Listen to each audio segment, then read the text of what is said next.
எல்லோருக்கும் வணக்கம். நாம் இன்னைக்கு இந்த பதிவில் என்ன பார்க்க போறோம் பார்த்தீங்கன்னா, ஆண்களுடைய ஆண்மை சக்தியை பெருக்கக்கூடிய ஒரு அற்புதமான சூரணத்தை பத்தி இந்த வீடியோக்குள்ள பார்க்க போறோம். இதற்கு மிஸ்டர் மன்மதன் அப்படின்னு கூட பேர் வச்சுக்கலாம். அந்த அளவுக்கு நல்லா வேலை செய்யக்கூடியது. சிறந்த நற்பலன்களை வழங்கக்கூடியது. இன்றைய காலகட்டங்கள்ல நிறைய பேருக்கு உள்ள பிரச்சனைகள்ல ஒண்ணு ஆண்மை குறைவு, எழுச்சித்தன்மை குறைபாடு, விந்து முந்துதல், நீண்ட நேர தாம்பத்தியமின்மை, உடல் உஷ்ணம், பிறப்புறுப்பு எழுச்சித்தன்மை குறைபாடு. பெனிஸ் வந்து பார்த்தீங்கன்னா, சின்ன சைஸா இருக்கிறது. இதுபோல பல்வேறு வகை பிரச்சனைகள ஆண்கள் அனுபவிச்சு வந்துட்டு இருக்காங்க.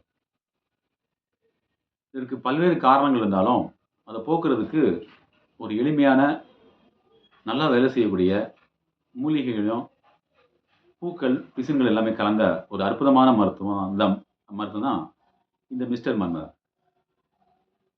இந்த மிஸ்டர் மன்மதன் இதுக்கு ஏன் பெயர் வச்சோம் அப்படின்னு கேட்டீங்கன்னா, ஆண்கள் வந்து மன்மத கலையில் சிறந்து விளங்குனாலே குடும்பத்தில எந்த பிரச்சனையும் வராது. கணவன் மனைவி கூட நல்லா அந்யோன்யம், ஒற்றுமை எல்லாமே ஏற்படும்.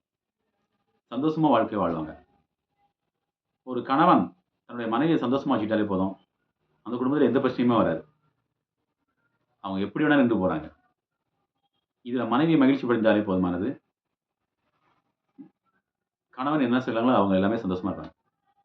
அந்த குடும்பமும் மகிழ்ச்சிகரமாக இருக்கும். அந்த வகையில இதுக்கு தேவையான பொருட்கள் என்ன அப்படின்னு கேட்டீங்கன்னா, இந்த மிஸ்டர் மன்மதன் சூரணத்தை தயாரிக்கக்கூடிய முறைகள நம்ம பத்தி இந்த வீடியோக்குள்ள பார்க்க போறோம். அமுக்கர கிழங்கு. இத வந்து முறைப்படி பால்ல சுத்தி பண்ணிக்கணும். நிலப்பனங்கிழங்கு. இதையும் முறைப்படி பால்ல சுத்தி பண்ணிக்கணும். முத்தக்காசு என்று சொல்லக்கூடிய கோரைக்கிழங்கு. இதையும் பால்ல சுத்தி பண்ணிக்கணும். அதுக்கப்புறம் தேத்தான் கொட்டை. இதையும் பால்ல முறைப்படி சுத்தி பண்ணிக்கணும். அதுக்கப்புறம் பார்த்தீங்கன்னா, விதைகள்ல வந்து பார்த்தீங்கன்னா, பூனைக்காளி விதை, முருங்கை விதை, சூரியகாந்தி விதை, வெள்ளரி விதை, முள்ளங்கி விதை, சின்ன வெங்காய விதை. இத முறைப்படி வறுத்து சுத்தி பண்ணி எடுத்துக்கணும். பருப்பு வகைகள்ல பாதாம் பருப்பு, பிஸ்தா பருப்பு, முந்திரி விதை, பேரிச்சம்பழம் இதெல்லாமே எடுத்துக்கணும். பிசின்கள்ல வந்து பார்த்தீங்கன்னா, கருவேலம் பிசின், ஆவாரம் பிசின், முருங்கை பிசின்.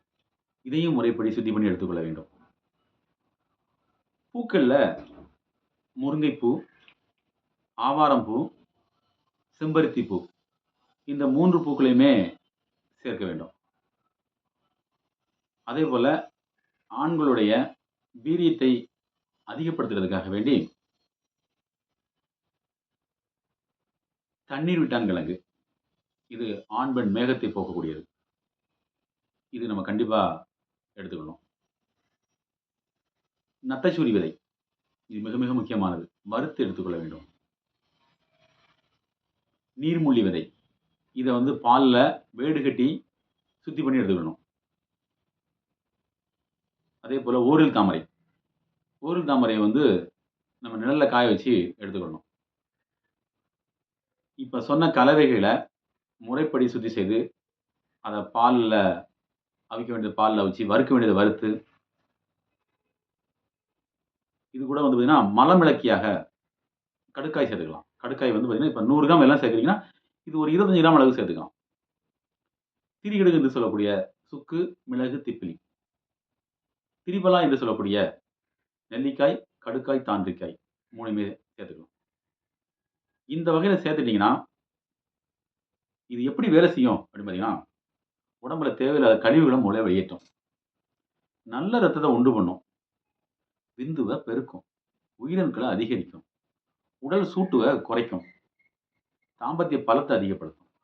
நீர்த்த விந்த கெட்டிப்படுத்தும். டைமிங் இல்லாதவங்க எடுத்துக்கிட்டாங்கன்னா, டைமிங் நல்லா கிடைக்கும். விரைப்புத்தன்மை, எஜாகுலேஷன்ஸ், எழுச்சித்தன்மை, நீண்ட நேர தாம்பத்தியம். இது எல்லாமே. இது எப்படி சாப்பிடணும், எப்படி பயன்படுத்தணும் அப்படின்னு கேட்டீங்கன்னா, தினமும் உணவுக்கு பின்பு நல்ல சுத்தமான பால வந்து சுண்ட காய்ச்சி, அது கூட பனங்கற்கண்டு கலந்து, இந்த இப்ப சொன்ன மருந்துகள் தயார் பண்ணத 1 ஸ்பூன் அளவுக்கு எடுத்து பால்ல போட்டு நல்லா கலக்கி, இளம் சூடாக நல்ல இனிப்போட காலை, மாலை குடிச்சிட்டு வரணும். எத்தனை வயசு வரைக்கும் வேணாலும் குடிக்கலாம். 18 வயசுக்கு மேல 70 வயசு, 80 வயசுனாலும் பருகலாம். சர்க்கரை வியாதி இருக்குது, வேற நோய்களுக்கு மருந்து சாப்பிடுறேன், கண்டிப்பா சாப்பிடலாம். நோய்களும் குணமாகும். மத்த நோய்கள் குணமாகுறதுக்கு அதாவது பார்த்தீங்கன்னா உதவி செய்யும். ஏன்னா எல்லாமே இலைகள், விதைகள், பருப்புகள், பூக்கள்லாம் இருக்குது. இது எல்லாம் நல்லா பலன் கொடுக்கும். இது வந்து உடம்புக்கு புரோட்டீனாவும் வேலை செய்யும். சத்தாவும் இருக்கும். இன்னைக்கு நெறைய பேர் பார்த்தீங்கன்னா, சத்து குறைபாடு, நரம்பு தளர்ச்சி, ஞாபக மறதி இது போல உள்ள பிரச்சனையில அவதிப்படுறாங்க. உயிரணுக்கள் குறைபாடு, குழந்தை பாக்கியமின்மை இது எல்லாமே சரி செய்து, ஒரு ஆண்மகனை ஆண்மகனாக வைப்பதற்கு இது பெரிதும் உதவி செய்யும். இந்த வகையில நெறைய பேர் பயன்பெற்றிருக்காங்க. நீங்களும் பயன்பெற்று, உங்களோட அனுபவங்கள் இருந்தா, அத கமெண்ட் பாக்ஸ்ல கமெண்ட் பண்ணுங்க. மேலும் இது போல பல நல்ல விஷயங்கள் நம்ம சேனல்ல வந்துகிட்டே இருக்கும். பார்த்து மகிழ்ச்சியா என்ஜாய் பண்ணுங்க. நன்றி.